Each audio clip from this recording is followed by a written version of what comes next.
పెళ్లి తర్వాత సమంత చేరుకున్న ఈవెంట్లోనే దర్శనమిస్తూ వచ్చేసింది శోభిత. ఇక వీరిద్దరి మధ్యన జరిగిన సంక్రాంతి చిచ్చు అనేది మామూలుగా రెచ్చగొడుతూ కనిపించలేదు మీడియా వర్గాలు సైతం.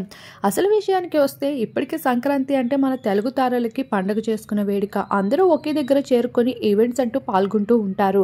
అయితే ఈ సంక్రాంతి వేడుక రోజు మొదటిసారిగా అయితే శోభిత దర్శనమిస్తూ వచ్చేసింది. పెళ్లి తర్వాత ఉండాల్సిన బొట్టు కట్టు ఏమాత్రం లేకుండా మోడర్న్ లుక్స్ లో అయితే శోభిత మీడియాకి దర్శనమిస్తూ వచ్చేసింది. అంతలోనే సమంత సైతం ఎంటర్ అవుతూ రావడంతో మీడియా మొత్తం సమంతని ఫోకస్ చేయడం మొదలు పెట్టేశారు. అందరూ సమంత సమంత అంటూ రచ్చరచ్చ చేస్తూ ఉంటే అక్కడ శోభితకి చిన్నపాటు అవమానం జరిగిందని చెప్పాలి. కానీ శోభితని పెద్దగా ఎవరూ పట్టించుకున్నదే లేదు. అక్కడ సమంత ఉంటే అక్కడ ఎవరినైనా ఏ తార అయినా సరే పెద్దగా పట్టింపులోకి తీసుకుని రారు మన మీడియా వర్గాలు. అదే జరుగుతూ వచ్చేసింది ఇక్కడ కూడా. ఇక శోభిత సైతం వాటన్నిటిని పట్టనట్లు మీడియా వాళ్ళకి కొన్ని ఫొటోస్ ని తను అందించి తన పని తను చూసుకుంటూ వచ్చేసింది. మరోవైపు సమంత సైతం అదే విధంగా ఏమాత్రం వాటన్నిటిని పట్టినట్లు కాంట్రవర్సీస్ లో వైరల్ గా మారినట్లు తను కూడా తన పని చేసుకుంటూ వెళ్ళిపోయిన కొన్ని క్లిప్స్ వైరల్ గా మారుతున్నాయి.